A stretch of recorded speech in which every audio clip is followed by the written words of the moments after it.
Hello मंडळी, कसे आहात सर्वजण? स्वागत आहे नवीन एका ब्लॉगमध्ये तुमच्या सर्वांचं. चला तर मग, भरले वांग्याचे खूप सारे प्रकार आहेत. तर कमी तेलाचे कोण बनवतं, काय बनवतं, पण आज आपण चक्क एकही थेंब न तेल वापरता भरलं वांगं बनवणार आहोत. तेही खूप छान लागतं. तुम्हाला वाटेल असं तसं होईल, छान नाही लागणार, पण एकदा नक्की ट्राय करा. खूप सिंपल अशी रेसिपी आहे. तर बघा, तर मग आपण इथं खोबरं भाजून घेतलं आहे, तीळ जिरं भाजून घेतले आहेत, ते सगळे मिक्सरमध्ये घालायचे, छानसं बारीक करायचं. आणि शेंगदाणे भाजून बारीक करायचे असतात, पण माझ्याकडे कुठं होतं, त्यामुळे काय एवढं मी हे केलं नाही. ते पण मी 2-3 चम्मच होतं ते टाकून घेतलं यामध्ये. त्यानंतर गोडा मसाला घालायचा. गोडा मसाला घातल्याने खूप छान टेस्ट येते वांग्याला, त्यामुळे गोडा मसाला टाकला आहे. आपली लाल तिखट टाकले 3 चम्मच, परत थोडे धणे पावडर, जिरा पावडर, हळद, नमक. हे जिरा पावडर टाकली आहे, नमक, हळद, लसूण टाकायचा, कारण का लसूण खोबऱ्यामध्ये बारीक करायचं राहून गेला होता.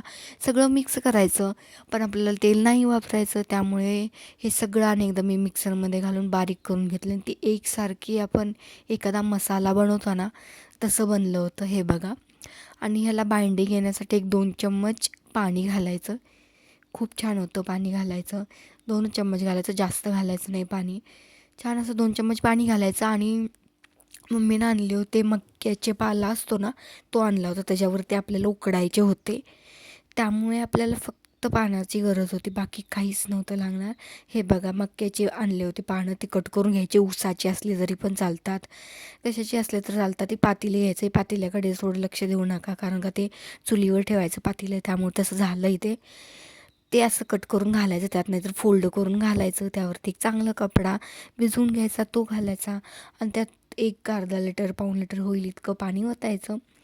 ते ओलं करून घ्यायचं वरचं कापड, आणि ते आपण मस्तपैकी वांगी भरून घ्यायची. हे बघा, असं करून घ्यायचं, पाणी ओतून घ्यायचं, भिजून द्यायचं. आणि वारं खूप सुटलं होतं, आणि आमच्याकडे थोडा लाईटचा प्रॉब्लेम आहे, तुम्हाला माहीतच असेल. त्यामुळे आम्ही कोणतीही रेसिपी स्पेशल काहीतरी बनवायचं असलं की थोडं लवकरच बनवून घेतो, त्यामुळे माझं शूट ही व्यवस्थित पार पडतं. तर हे बघा किती छान आहे. हे सगळा मसाला असा छान असा भरून घ्यायचा व्यवस्थित असा. खूप छान लागतं भरलं वांगं. बिना तेलाचं भरलं वांगं दाखवतात, किंवा तेल कमी टाकून भरलं वांगं दाखवतात. म्हणलं आपण तेल नच वापरता आपण भरलं वांगं बनवायचं म्हणलं. खूप छान होतं. आम्ही भरपूर वेळा असं वांगंही बनवतो, तेलातलं वांगंही बनवतो. पण असं कधीतरी खाऊ शकता तुम्ही, डाएटवर असाल तरीही खाऊ शकता, याला काही प्रॉब्लेम नाही. कारण का एकही थेंब आपण तेल हे केलं नाही, आणि नंतर त्याला तेल ते आपण खोबरं किंवा शेंगदाणे घालतो ना, त्याचं तेल सुटतं, पुरेसं होऊन जातं त्याच्यासाठी, त्यामुळे चालून जातं. आणि हे भिजवलेलं आपण कापड आहे त्याच्यावरचे असे वांगे सगळे ठेवून घ्यायचे, व्यवस्थित असे सेट करायचे. त्यावरती झाकण ठेवून द्यायचं. परत चुलीवरती बनवायची होती, चुलीवरती उकडलेले वांगे, आणि तो खालचा एक सुगंध येतो ना असा छान असा, खाली मक्यावरती शिजलेले किंवा उसावरती शिजलेले, त्याची काय चवच वेगळी असते. नक्की एकदा ट्राय करा. आणि ही आदल्या दिवशी आम्ही चूल सारून घेतली होती, खूपच खराब झाली होती. म्हणलं थोडं सगळंच छान दिसलं पाहिजे असं म्हणतानाही केलं. लगेच शिजली वांगी, 10 मिनटात शिजून जातात. तर हे काढून घ्यायची, अशी चेक करायची, खूप छान वाफा निघत होते अशा. खूप छान अशी वांगी रेडी होते.